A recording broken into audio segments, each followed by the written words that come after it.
So you've decided that you're going to move your elderly parent in with you. What are the most important things you should be thinking about? Today we're going to go over 5 tips to consider once you've decided that you're going to have your parent move in with you. And these tips will include things to keep your parent physically safe, but also will incorporate some of the psychological or emotional things that you can do too. But before we get into it, I want to quickly introduce myself. I'm Tammy Provenzel. I'm a dementia certified physical therapist. I've been doing this for 20 years. I'm also more recently a life coach. I've seen how broken the healthcare system is and how there's very little guidance or resources for caregivers. So I started this channel to be a resource for caregivers caring for their elderly parent. So 5 tips once you've made the decision to have your parents move in with you. The first tip is to create a safe and accessible environment. And the big focus is going to be on fall prevention. We can't ever prevent all falls. We can limit the potential for falls.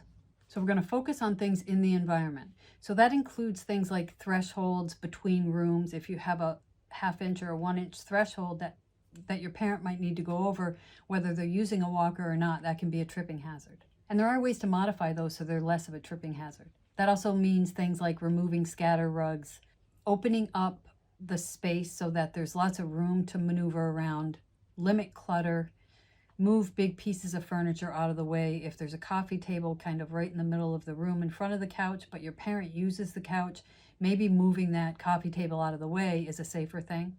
Lots of elderly people like scatter rugs everywhere. If you feel like you have to use a scatter rug, try to get a rubber backed one or tape it down with double stick tape so the edges of the rug stay down and aren't a tripping hazard. Think about lighting. We use our eyes as one of the 3 big balance strategies, and as we get older, our vision often gets worse. We want to make sure that we can use all the balance strategies we have.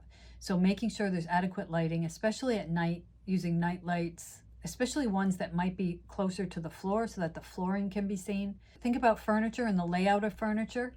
Again, making sure that spaces are clear. If your parent needs to use a commode at night, think about setting up the commode right next to the bed so that they don't have to walk any distance. It'll be much safer that way. Also think about the height of both the bed and any chair or commode that they're sitting in. Having beds that are too high are one of my biggest pet peeves. What often happens is somebody needs to use a step stool or some kind of a contraption to step up onto the bed. And then even worse to me is getting out of bed, because when you go to swing your legs over and touch the floor, it's almost like you're on a slide. And I've seen lots of people over the years who end up with a fall from bed in that way. When you're thinking about the chair that your parent's going to sit in, always try to find chairs that have arms. It's going to make standing up much easier. Also, when you're looking at the seat that your parent is sitting in, try to make sure that it's the right height. Their knees are not higher than their rear end. It's almost like you're sitting in a bucket and you have to get your rear end out of the bucket. It makes it really hard. So try to raise the seat enough so that their knees and their hips are about even. And then think about an emergency situation. What kind of a setup do you have? And brainstorm some ideas that in case you're not there, maybe your parent has a life alert type system, or you use some kind of an internet way of communicating with them, or one of those camera systems that you can communicate with them. And then also think about the type of walking assistive device that they're using. If you have a parent who's using a cane, but they're falling a lot, that might be an indication that the cane is no longer enough to be supportive for them. It might mean they need a walker or something. And having your parent move in with you is a perfect opportunity to have physical therapy or occupational therapy or both come into the house and kind of help your parent to acclimate to this new environment. And that can include things like assessing for the best piece of equipment that your parent should be using. They can also help with figuring out where to put grab bars in the bathroom. And also they can sometimes help in getting the equipment that you might need. So that was a long first tip about creating the environment for safety. The second tip is to establish a routine. And this routine can include physical activity, social interaction, and the daily personal care. This will help in both allowing your parent to maintain their physical health, but also in helping them to maintain their cognitive function. Having a predictable schedule helps them to feel comfortable and secure. And that doesn't mean that I'm saying a schedule has to be followed all the time. That's almost impossible. But some examples of schedules could be that there's physical routine that you do every day, a series of exercises. Setting times for meals can be helpful. And setting time aside for any hobbies that your parent might have. And the third tip is to communicate clearly and often. This really helps to make sure that everybody's expectations, boundaries, and needs are understood. It can help to prevent misunderstandings with me thinking mom wants something and then hearing from somebody else who had a conversation with her that she actually wants something else. You could do this by potentially scheduling it. So you could do like maybe a weekly family meeting where everybody checks in. The fourth tip is to prioritize your parents' independence. So as much as they can do, allow them to do.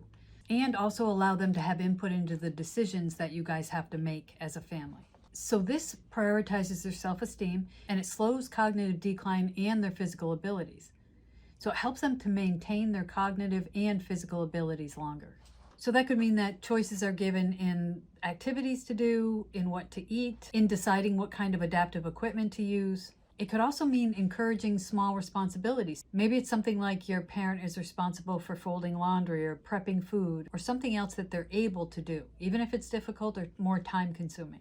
And the fifth tip is to help your parent to engage in mental and emotional wellness activities. This can actually really help your parent to minimize the feelings of isolation or depression.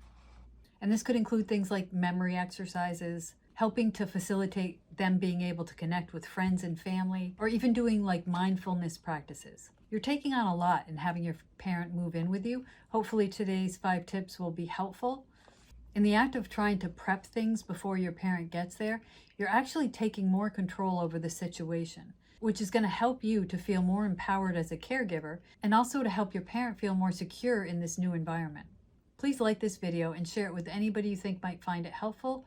Please subscribe to this channel, and in the comments section, please add anything else that you think might help other people as they're making that decision to have their parents move in with them. Thanks.